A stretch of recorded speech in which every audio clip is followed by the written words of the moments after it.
Vamos lá então a nossa primeira questão da UFSC aí 2019, uma questão da China, sempre presente nos vestibulares. China, uma potência mundial? Obviamente que sim, né? A China atualmente é o país que mais cresce no mundo. Por essa razão, tem se destacado no cenário geopolítico mundial. O país tem exercido grande influência política, militar e econômica no cenário regional e internacional, graças a fatores determinantes, como a grande extensão de seu território, ocupa o terceiro lugar em dimensão, o elevadíssimo número de habitantes, cerca de 1,3 bilhões, o mais populoso do mundo, e o dinamismo de sua economia, atualmente a economia que apresenta os maiores índices de crescimento em todo o planeta.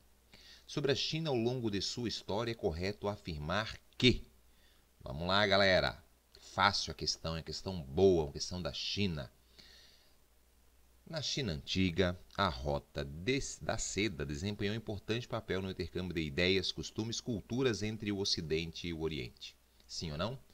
Sim, galera. Pode marcar aí a 01 como correta, né? A China é considerada aí o país que inventou a seda e ela comercializava, ela exportava para o mundo inteiro através dos seus portos, não só a seda como a cerâmica, né? Tiveram grande influência e sim, eles influenciaram o mundo inteiro através, né, das suas sedas que foram lá descobertas, o bicho da seda, e isso era guardado, né, as 7 chaves, o segredo de como fazia seda, então ela tinha muito comércio com outros países do mundo, principalmente com a região da Europa. 01, correto. A 02. Após a sua reintegração ao território chinês em 97, Hong Kong tornou-se alvo central de políticas econômicas baseada nos ideais do Partido Comunista Chinês. Bom, minha galera irada, né? Hong Kong, sim, foi dominado, né, pela Inglaterra no seu processo de colonização e desenvolveu com uma economia totalmente diferenciada da economia da Revolução de 49. Né?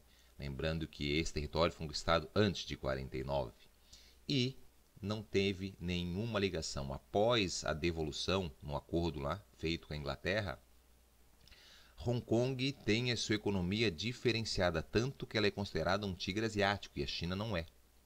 Então ela é um grande centro financeiro, né, mundial e não teve nenhuma influência, né, nenhuma pretensão do governo chinês em mudar isso e implantar lá, né, os ideais socialistas comunistas, beleza? Então a 02 errada.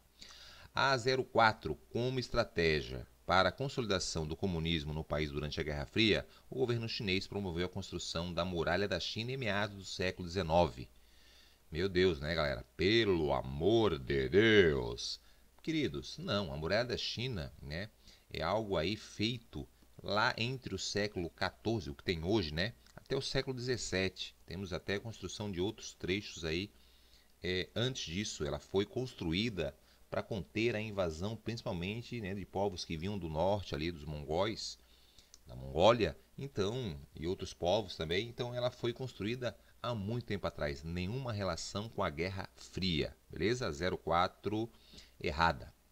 E a 8. Entre os princípios da Revolução Cultural iniciada em 66, estava a construção de um país em que os valores individuais deram espaço aos valores coletivos, garantindo as bases para uma sociedade igualitária e democrática. Então, pensa bem comigo, galera, tá? Então, a Revolução Cultural, sim, final da década de 60, né? O Mao Tse-tung, esse cara muito mal, o Mao Tse-tung, ele tinha o objetivo realmente de mudar a cultura do povo, para que o socialismo realmente ficasse enraizado no povo. Então ele promove toda essa mudança para sim, né, com base numa sociedade mais igualitária, tá? Então é verdadeiro essa alternativa.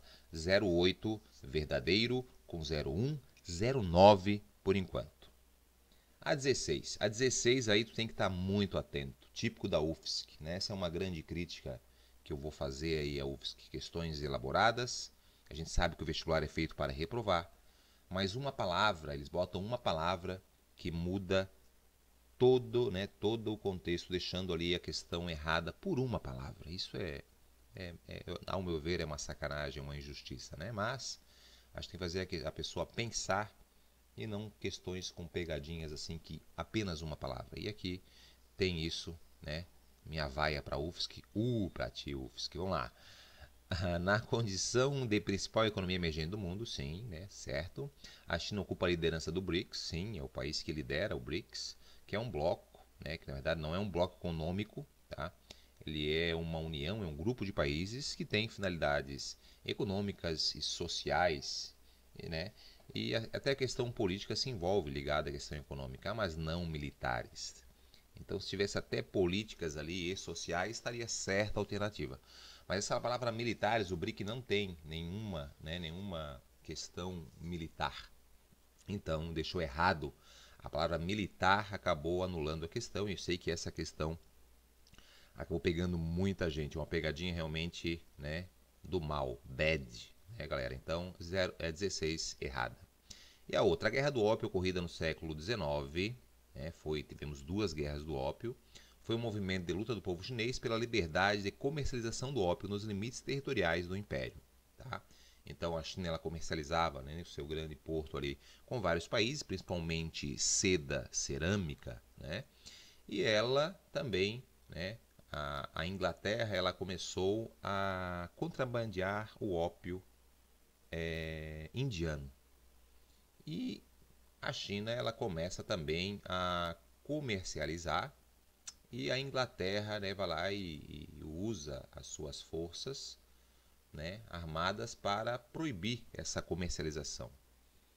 E os próprios chineses, nesse processo, acabam ficando do exército viciados nesse ópio, onde o governo chinês toma medidas drásticas. Apesar dele perder esse conflito da Guerra do Ópio, ele acaba queimando aí, né, grandes quantidades de ópio, porque os soldados, né, todo mundo está ficando um grande índice de vício no ópio no país, que aí estava afetando até o comércio e a economia chinesa. Então, 32, correta. 32 com 8 com 1, 41 é o gabarito dessa questão. Vamos lá, galera, a próxima.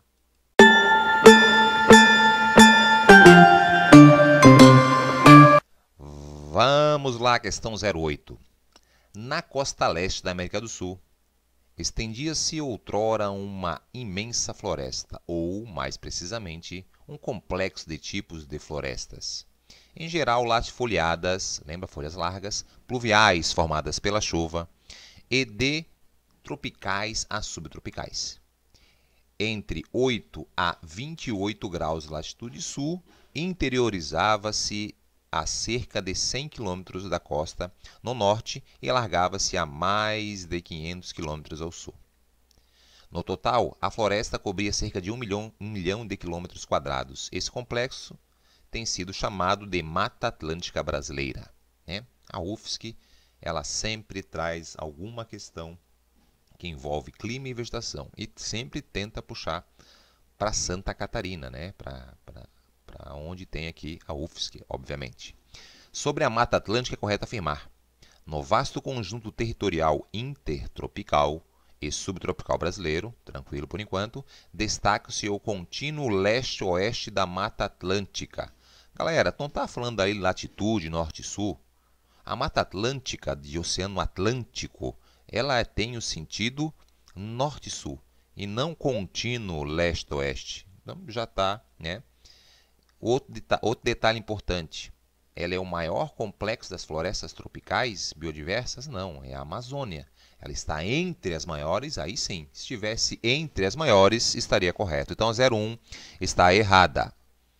A próxima, a 02. O desmatamento dessa formação vegetal é fruto da ocupação do litoral brasileiro. Sim. Através dos séculos, nos diferentes ciclos econômicos, sim. Ciclo do pau-brasil, tirou o quê? Mata Atlântica. Tá? Ciclo do açúcar, tirou onde é que deu? Nordeste, litoral brasileiro, solo de Massapé, né? Ou Massapé, Mata Atlântica. Né? O ciclo do café, onde foi? Né? No litoral também, né? São Paulo, principalmente na região de São Paulo, Paraná, Mata Atlântica. Né? O ciclo dos minérios ali, os bandeirantes, tirou muito o quê? Mata Atlântica. Então, os ciclos econômicos foram fundamentais. E também o processo de urbanização e industrialização. Onde estão as principais cidades? No litoral. O que tem no litoral? Mata Atlântica. Então, facinho essa, 0,2 tinha que marcar e já garantir ponto, né? Vambora. O compromisso da sociedade de frear a devastação florestal e o diálogo entre os proprietários de terras, governos e empresas podem alcançar. Podem, claro que podem. Podem, não quer dizer que vá alcançar. A gente sabe que o interesse financeiro do capital e pela especulação imobiliária é difícil acontecer, né? O tão necessário desmatamento zero. Ele é um dos principais nos biomas desmatados, não só do Brasil, do mundo, tanto é que ela é classificada como um hotspot, os pontos aí com grande biodiversidade, com grande parte de espécies endêmicas, né, que estão ameaçadas do mundo, ela é. Então, pode, né? Agora falta a vontade, mas pode. A próxima. Essa formação vegetal, uma das áreas de maior biodiversidade do planeta, uma das áreas, já a frase já mudou. Sim, uma das áreas. É um bioma importante para a proteção do habitat de inúmeras espécies de fauna e flora. Sim, nós temos inúmeras espécies endêmicas que são ali, que só vivem ali. Para a manutenção das encostas, sim. Para o atenuamento de enchentes, sim, para evitar e conter as enchentes, porque quanto mais vegetação, mais água infiltra. Eu tiro a vegetação, o solo fica frágil. E para abastecimento de água para diferentes setores humanos. Verdadeiro. É muito fácil a alternativa. A própria interpretação. O cara ali, o aluno, ele lê um pouquinho, está atento, ele, pelo bom senso ele responderia essa questão. A 16. Santa Catarina não apresenta em seu território, né, unidade de produção integral. Jesus. Vamos embora. De acordo com o sistema de unidades de conversão da natureza, pois os parques estão em reservas aqui existentes, pertence a unidades do uso sustentável. Não, galera. Vou dar um exemplo para vocês. O maior parque da Serra do Tabuleiro, ele é uma unidade de proteção integral. Pô, Marcelo, mas lá na Guarda do Embaú, na Pinheira, Praia do Sonho, na região do Macemboa, a galera invadiu. Sim, invadiram de forma errada. A grande parte daquela área ali está dentro da reserva do Parque da Serra do Tabuleiro, que é uma unidade de proteção integral. Tá? Então, falsa. A próxima. O clima tropical litorâneo, que abarca toda a região da Mata Atlântica, caracteriza-se por apresentar um clima de estação seca. Vou bater na mesa. Meu querido, litoral, umidade. Nós temos aqui, né? Eu estou em Santa Catarina, para você que não é de Santa Catarina. Estação seca. Ah, Marcelo, mas ficou sem chover um mês? Para, né, meu querido? Aí tu me arrombas, né? Ó. O clima aqui ele é totalmente úmido. Ele é um clima mesotérmico úmido.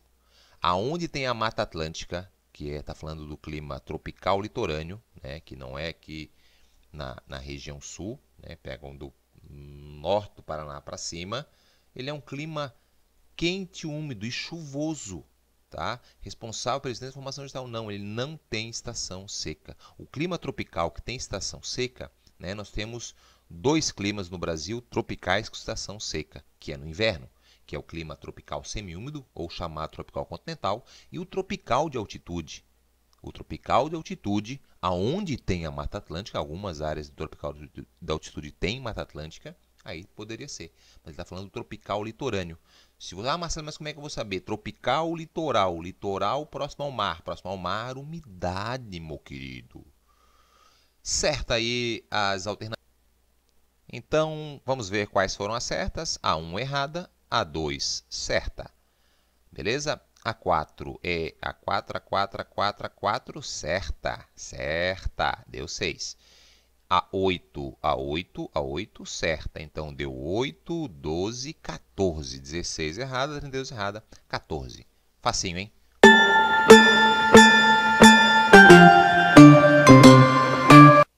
Vamos lá, galera. Questão 09. Enquanto o mapa sempre apresenta deformações, todo mapa, toda projeção tem alguma área que é deformada. Lembra da matéria de projeções cartográficas, né? O globo é uma maneira de ver a Terra por inteiro, reduzida proporcionalmente em todas as suas dimensões. Sobre o instrumento pedagógico, o globo terrestre é correto afirmar. Vamos lá, 01. A sua forma é muito semelhante à da Terra. Sim, sim. Né? Tem um formato ali, né? Bonitinho lá, meio arredondado, meio achatadinho, então tem um formato semelhante. Por isso, é a representação mais se aproxima da realidade. Verdadeiro, né? As outras representações, por exemplo, um mapa, né? Um mapa ele não tem, por mais que ele tenha lá projetadas informações e aqui acarretam deformação, você acaba, né, às vezes não tendo essa representação bem clara de quem utiliza, por exemplo, o Oceano Pacífico, que é cortado e ficando para cada uma das extremidades. Então, 01, correto. 02, inviabiliza o cálculo de áreas e distâncias. Não, não necessariamente, né? Tendo ali nesse globo ali os principais paralelos que tem e os meridianos, você consegue fazer, né, calcular as distâncias, principalmente de escalas grandes que são mais utilizadas na escola. Galera, vamos ao conceito de escala, tá? Então, escala ela representa ali o mapa. Uma escala grande, ela tem o denominador pequeno. Uma escala pequena tem o denominador grande. Então, que vai uma grande área representada nas escolas, são as escalas pequenas que são mais utilizadas. Então, 02, errada. Proporciona a simulação dos movimentos da Terra. Sim, você consegue fazer ali a rotação, por exemplo. Assim como a compreensão dos dias e as noites, das estações do ano e fuso horário. Sim, você consegue ali com uma lanterna projetar, né, ver o fuso horário, explicando a questão da luminosidade. A estação do ano, você pegar esse globo, né, e movimentar ele, simulando ali a própria lanterna como o Sol. Então você consegue, né, realmente ter essa noção e essa simulação. Então ele é muito bom. Então, 04, certo. Não apresenta a rede de coordenadas geográficas paralelas e meridianos. Obviamente que representam. Tem a linha do Equador, tem os trópicos, tem os meridianos, sim, bonitinho no globo. Tá? Então, 08 errada. 16. Oportuniza a visão geral dos oceanos e continentes, além de importantes elementos físicos e geográficos do planeta. Sim, você consegue, como eu falei, ter a noção, né, do Oceano Pacífico. E a 32, a visão de norte em cima expressa pelo globo é correta porque todos os mapas projetam os perfis terrestres dessa forma. Não, né, galera? Você tem mapas que eles acabam, né, colocando meio que de cabeça para baixo. Pode fazer. Desde que um elemento, uma observação importante, lá na orientação do mapa, no cantinho, que todo mapa tem que ter a orientação para onde é que fica o norte, em vez de estar aparecendo a direção do norte, eles vão evidenciar o sul, né, que o sul é para cima. Então, né, essa é uma questão crítica da geografia crítica que começa a ganhar força na década de 70, né, onde a projeção de Peters, que mostra os continentes alongados, elas começam a ganhar força na geografia. Então, meu querido, ficou facinho, essa questão é nível fácil, essa você tinha que gabaritar. Então, deu qual? Deu a 01, beleza? E depois deu qual? Deu a 04 e depois deu qual? Deu a 16, gabarito 21. Vamos à próxima.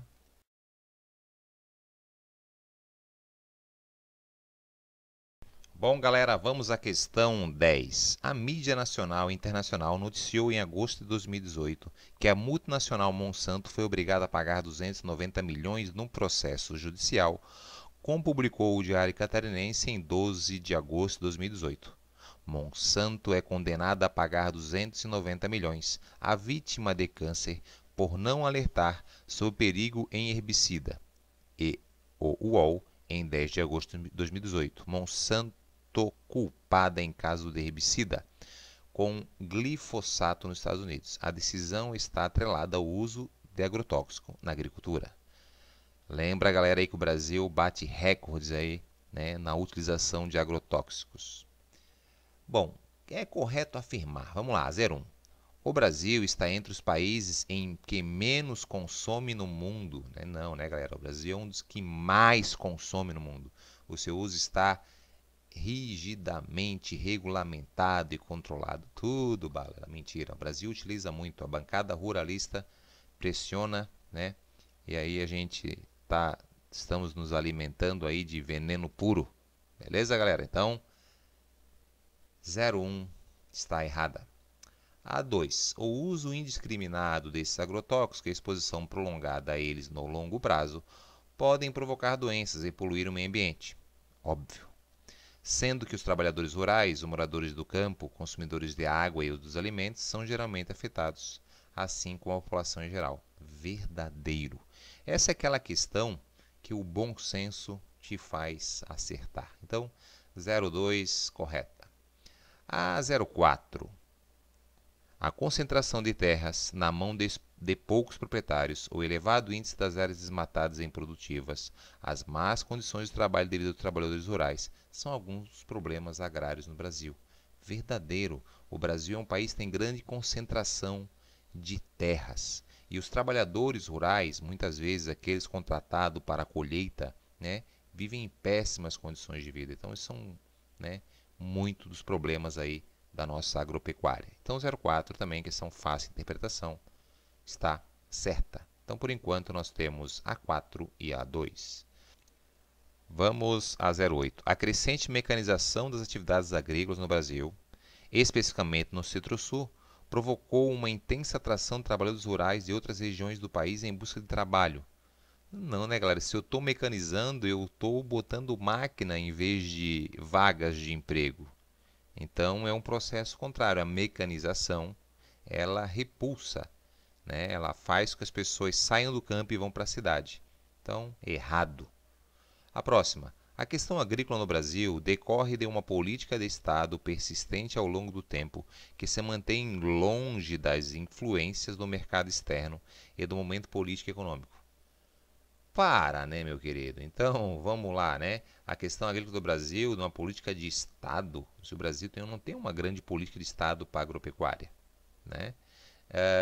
Lembrando, não tem influência do mercado externo, o Brasil sofre muito com o mercado externo, né? Desde as barreiras sanitárias, né, do padrão de consumo, a concorrência com os subsídios dos países, então tudo isso, claro que afeta, né? Então, e o momento político e econômico também, claro que vai afetar.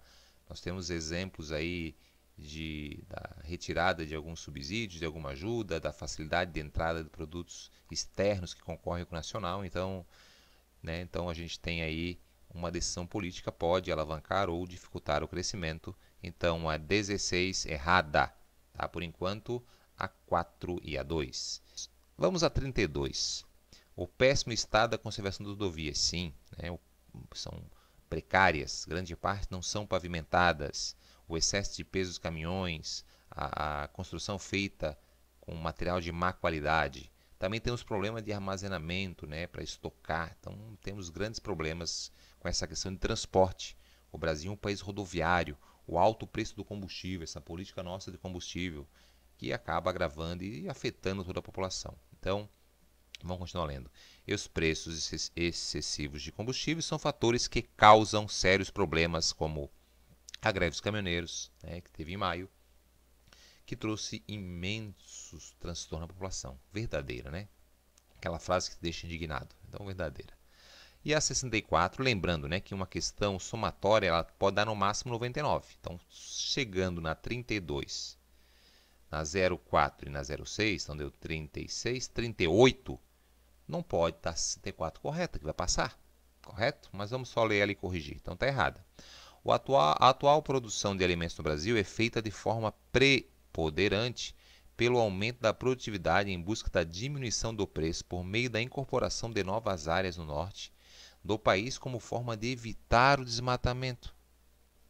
Bom, meu querido, se a expansão da agricultura provoca o desmatamento, da agricultura pecuária, né? Então, contradição aqui, rapidamente você eliminaria. Então, gabarito 32, com 4, 36, com 2, 38. Uma questão boa aí, fácil. Bom, galera, assim a gente encerra a primeira parte da correção da prova 2019. A gente resolve fazer um vídeo sempre na faixa de 20, 25 minutos, já estouramos isso. Então, a prova da UFSC é mais cansativa, a gente vai gravar em duas partes. A primeira parte da questão 7 até a 10, 4 questões, e depois as outras 4 questões, né, da 11 até a 14, você vê no nosso próximo vídeo. Se inscreva no canal, dê aquele joinha, vamos ajudar aí a compartilhar, que mais pessoas, né, tenham acesso a um material de qualidade e assim possam gabaritar geografia. Esse é o nosso objetivo. Beijo no seu coração e até o próximo vídeo.